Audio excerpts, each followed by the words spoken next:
कबूतर और उसकी पत्नी टूनी चिड़िया एक घोंसले में रहते थे। एक दिन टूनी चिड़िया 2 अंडे देती है, फिर उसमें से 2 प्यारे प्यारे बच्चे निकलते हैं। वो दोनों पति पत्नी बच्चों को देखकर बहुत ही ज्यादा खुश होते हैं। एक दिन टूनी चिड़िया जंगल में अपने लिए खाना ढूंढने जाती है, फिर वो जाते जाते उसे पता भी नहीं चलता और नदी पार कर देती है। जब वो वापस आती है तो जोरदार बारिश शुरू हो जाती है। बारिश में भीगने की वजह से उसके पंख गीले हो जाते हैं और वो नदी में धंस जाती है। फिर वो बोलती है, ए भगवान, मैं क्या करूं? मेरे 2 छोटे बच्चे मेरा इंतज़ार कर रहे होंगे, उनको भूख भी बहुत लगी होगी। अब मैं क्या करूं? मैं तो इस पानी और बारिश में फंस गई हूं।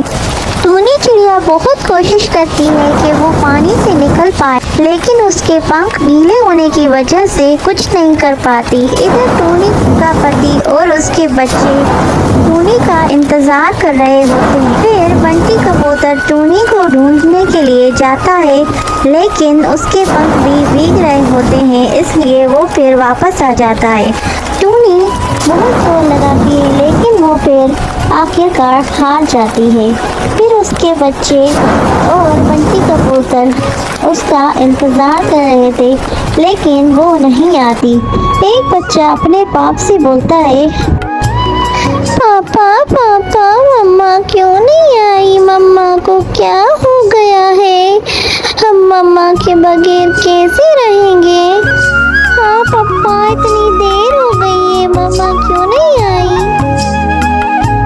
बारिश रुक जाती है। बंटी कबूतर फिर से नदी की तरफ आता है, इधर उधर देखता है, लेकिन उसे कोई भी नजर नहीं आता। फिर वो बच्चों को समझाता है, बच्चों, मम्मा आ जाएगी, आप लोग परेशान ना हो। फिर वो बच्चे रो रो के सो जाते हैं और बंटी कबूतर भी बहुत दुखी होता है, लेकिन फिर खुद को संभाल लेता है और एक दिन सुंदरी कवि को अपने साथ लेकर आता है और बच्चों से बोलता है, प्यारे बच्चों, मैं तुम्हारे लिए मम्मा लेकर आया हूँ। ये तुम लोगों से बहुत ज्यादा प्यार करेगी।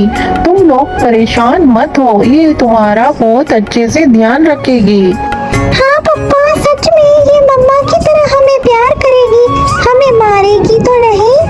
अरे नहीं बेटा, मैं क्यों तुम लोगों को मारूंगी, मैं तुम्हारा अच्छे से ध्यान रखूंगी। 2 दिन तक तो सुंदरी कली बच्चों का बहुत अच्छे से ध्यान रखती है, लेकिन फिर बंटी कबूतर से बोलती है, अरे बंटी, ये बच्चे तो बहुत शरारती है, मैं इनका इतना ध्यान रखती हूँ, लेकिन ये मेरा बिल्कुल ख्याल नहीं रखते, दोपहर में भी मुझे सोने नहीं देते। अरे बच्चों, मैं ये क्या सुन रहा हूँ? तुम अपनी माँ सुंदरी कवि को क्यों तंग करते हो? अगर मैंने फिर से शिकायत सुनी तो बहुत बुरा होगा, समझे तुम लोग? इतना बोल के बंटी कबूतर फिर वहाँ से चला जाता है और सुंदरी कवि फिर से बच्चों पे जुल्म करने लगती है। उनसे बोलती है, जाओ जाकर जंगल में से दाना लेकर आए। लेकिन टूनी बोलती है, जंगल में से खाना? लेकिन हम जंगल कैसे जाएंगे? हम तो बहुत छोटे हैं अभी। हाँ, हम तो बहुत छोटे हैं। तुम दोनों मेरी बात नहीं सुनोगे, अभी मजा चखाती हूँ तुम दोनों को।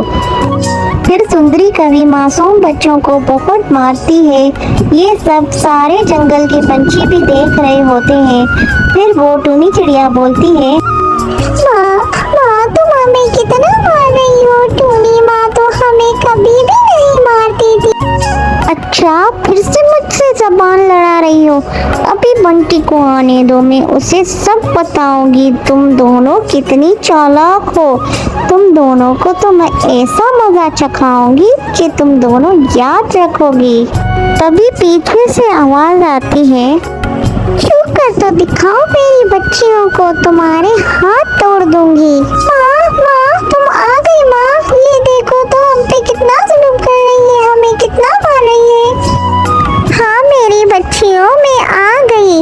मैं 2-3 दिन तक बेहोश पड़ी थी, फिर कुछ पंछियों ने मेरी मदद की। उन्होंने मेरे बहुत अच्छे से देखभाल की और मैं सही हो गई। फिर मैं जैसे ही सही हुई हूँ और मैं भागती हुई तुम्हारे पास ही आई हूँ।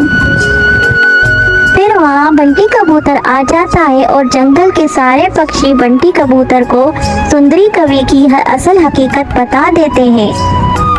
अरे प्यारी टूनी, मेरी टूनी, तुम सही सलामत हो। तुम्हें देख के बहुत खुशी हुई, मुझे माफ कर दो। अरे कलमुही, चल दफा हो यहाँ से तुम। फिर बंटी कबूतर टूनी चिड़िया से माफी मांग लेता है और टूनी चिड़िया भी उसे माफ कर देती है। फिर वो सब खुशी खुशी रहने लगते हैं।